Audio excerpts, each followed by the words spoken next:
நான்தான் எல்லாம், என்னால்தான் முடியும் என்ற எண்ணம் உள்ளவரா நீங்கள்? தயவு செய்து இந்த பதிவை கேளுங்கள். இந்த உடம்புதான் இதுவரை இளமையை சுகித்ததா? இந்த சூம்பும் மார்புகளுக்கா இத்தனை கண்கள் வட்டமிட்டது? பெருத்தன சிறுக்கும் சிறுத்தன பெருக்கும் என்று பட்டினத்தார் பாடியது இந்த நிலையற்ற பொய் வாழ்வைதானா? இன்னும் இழுத்துக் கொண்டிருக்கிறான், செத்து தொலையவில்லையே என்று மனைவியும் சுற்றமும் பேசியது எனக்கு அவர்கள் என்னை 100 ஆண்டு வாழ்க என வாழ்த்தியது நினைவுக்கு வந்தது. இதுவரை எனது கோடாரியால் நான் எனது வேரையல்லவா வெட்டியிருக்கிறேன்.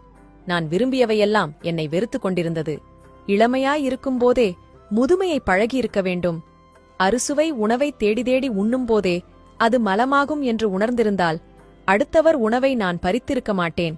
அனைவருக்கும் பயன்பட வேண்டிய பொன் பொருளை ஒரு திருடனைப் போல் பதுக்கி இருக்க மாட்டேன். காலம் கடந்த ஞானம். பாயும் நோயும் தவிர யார் துணை வரப்போகிறார்கள்? இறந்தாலும் எனக்காக யார் அழப்போகிறார்கள்? பிணமான பின் இந்த மாளிகையும் பணமும் எனதென்று நான் சொந்தம் கொள்ளவா முடியும்? சந்தனத்தால் மணந்த உடல் என்றாலும் இறந்தால் மணக்கவா போகிறது? கண்ணே மணியே என்று கொஞ்சிய தாயும், காதலா என் உயிரே என்று சொன்ன மனைவியும் பிணமான பின் சுடுகாட்டில் அல்லவா விட்டு செல்வார்கள்?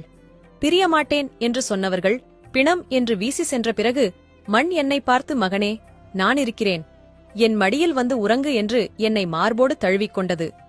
உங்கள் உடலில் இருக்கும் ஒவ்வொரு உறுப்பும் நீங்கள் உயிருடன் இருக்கும் அத்தனை நாளும் பயன்படுத்தவே படைக்கப்பட்டிருக்கிறது.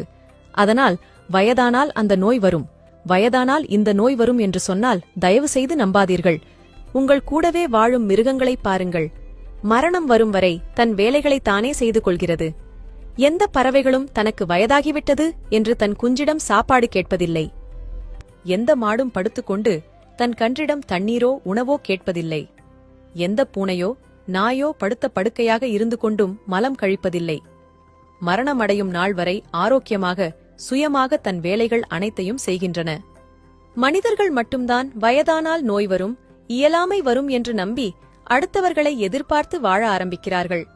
நன்கு ஞாபகம் வைத்துக் கொள்ளுங்கள், முதுமை என்று எதுவும் இல்லை, நோய் என்று எதுவும் இல்லை, இயலாமை என்று எதுவும் இல்லை. எல்லாம் உங்கள் மனதிலும் அதன் நம்பிக்கையிலும் தான் இருக்கிறது. சிந்தனையை மாற்றுங்கள், ஆரோக்கியமாக வாழுங்கள். நீங்கள் எதை நம்புகிறீர்களோ அதுவாகவே ஆகிறீர்கள்.